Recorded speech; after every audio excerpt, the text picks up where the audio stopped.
My name is Ed Heil. I'm a past president of the Desert Hawks RC Club. On behalf of the Board of Directors, we welcome you to our club. Our Board of Directors consists of the President, Vice President, Treasurer, Secretary, Safety Officer, and Member at Large. They are voted on by the membership in December each year.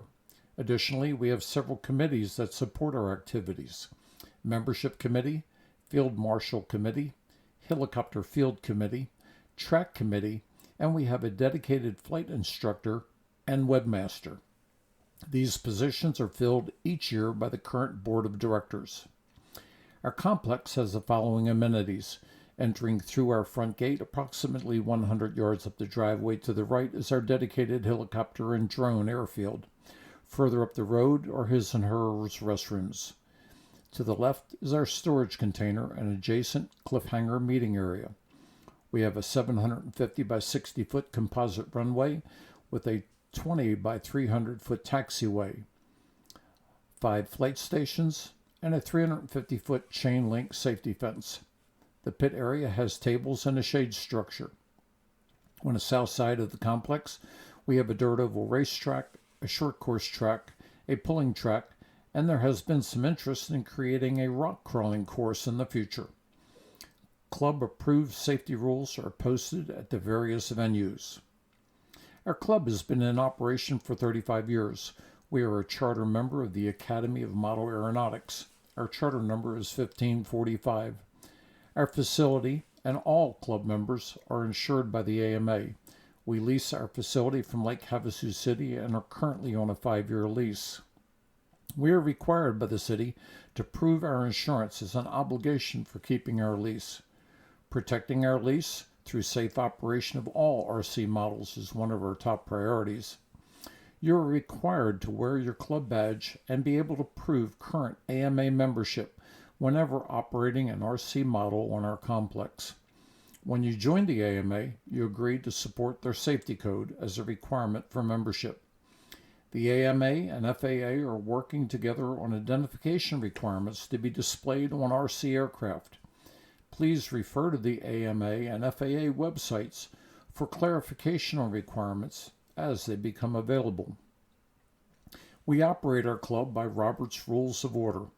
We hold general membership meetings monthly on the second Saturday of each month during the months of October through May.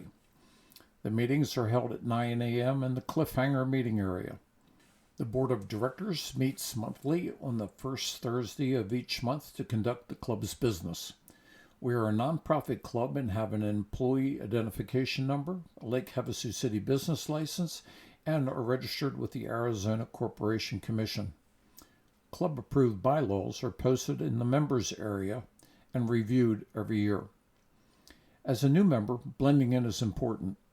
Safety is our highest priority, so the first step is to make sure you can operate your RC model in a safe manner.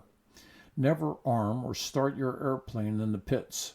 Battery connections should only be made on the runway side of the safety fence. We have 5 flight stations with corresponding staging tables. It is recommended that a flight station and staging table be available before moving from the pits to the staging area.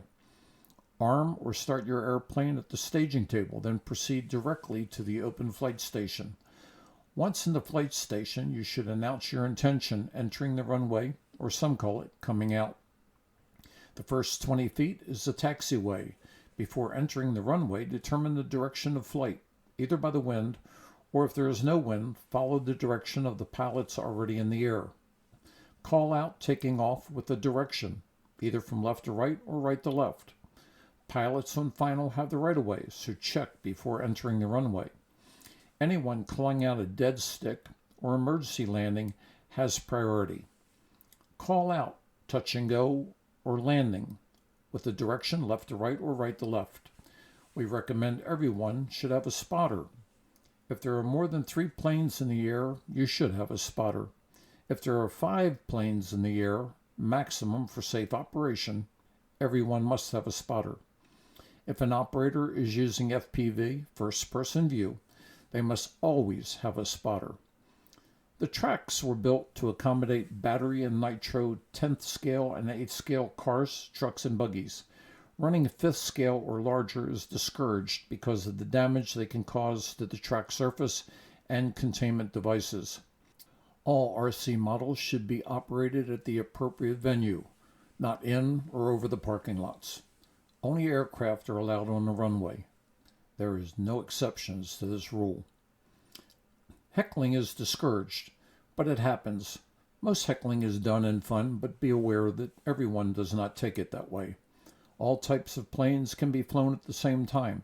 There is no priority for small versus large or electric versus gas. If you are flying and uncomfortable with someone that took off after you, land your plane. If you are flying a maiden flight, let others know so you have the opportunity to fly without others in the air. Keep in mind that a $100 airplane can destroy a $7,000 airplane. Mid-air collisions happen. It is extremely hard to determine who is at fault in a mid-air. If you don't have a spotter, you're likely at fault. 3D flying is permitted, but should be done on the north side of the runway. Hovering directly over the runway is discouraged. Low-speed passes over the runway are permitted. High-speed passes, however, should be done over the dirt on the north side of the runway.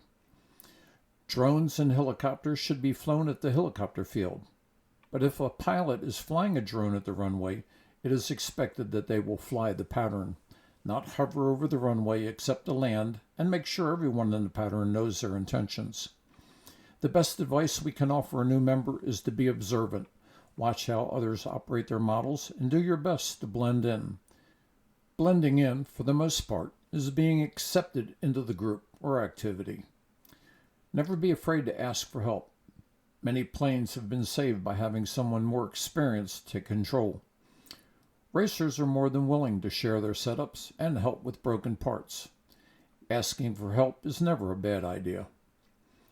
It is everyone's responsibility to make sure that those that are operating an RC model are members of the AMA and our club.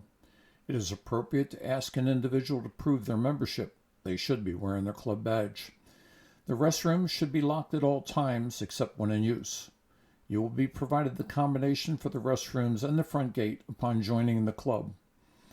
The front gate is locked when the last person on the complex leaves and unlocked when the first person enters. Security of our complex is everyone's responsibility. This orientation has been prepared as an overview to our club and our accepted operating procedures. The members area of our website has detailed safety rules for the various venues, AMA safety code, and club bylaws. Visit the AMA website frequently for information concerning contests, rules, safety code, and updates on the FAA involvement in our hobby. Our tagline is, "Let's have fun." We can best do it when we all have the same definition of fun. We've realized with nearly 200 members, fun means many things to many people. So in closing, I will offer this for your consideration. Be kind, considerate, and respectful.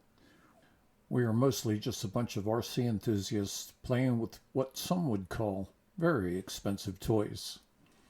Once again, the board of directors and the general membership welcome you to our club. We trust your time with us will be enjoyable and educational. Let's have fun.